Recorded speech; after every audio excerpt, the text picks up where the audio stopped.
कहानी का नाम मेहनत का फल। गांव में रामू नाम का एक गरीब किसान रहता था। उसके पास जमीन तो थी, पर बहुत कम और बंजर। बारिश का कोई भरोसा नहीं था और न ही किसी से मदद मिलती थी। फिर भी रामू हर दिन सुबह सवेरे उठकर खेत में काम करता। वो अपनी जमीन को हल से जोतता, गोबर की खाद डालता और हर कोने की खुद देखभाल करता। गांव के लोग उसका मजाक उड़ाते, इतनी मेहनत किस लिए रामू, ये जमीन कुछ उगाने वाली नहीं है।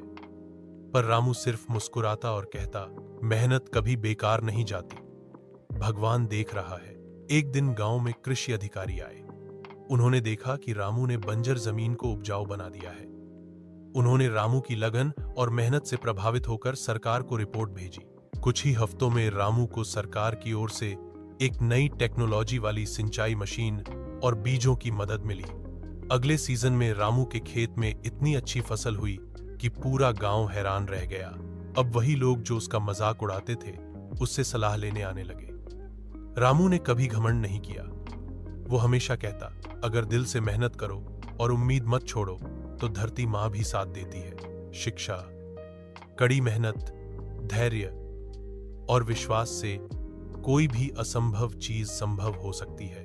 अगर चाहो तो मैं इस कहानी का नाटकीय संस्करण बच्चों के लिए सरल रूप या कविता में भी रूपांतरण कर सकता हूं।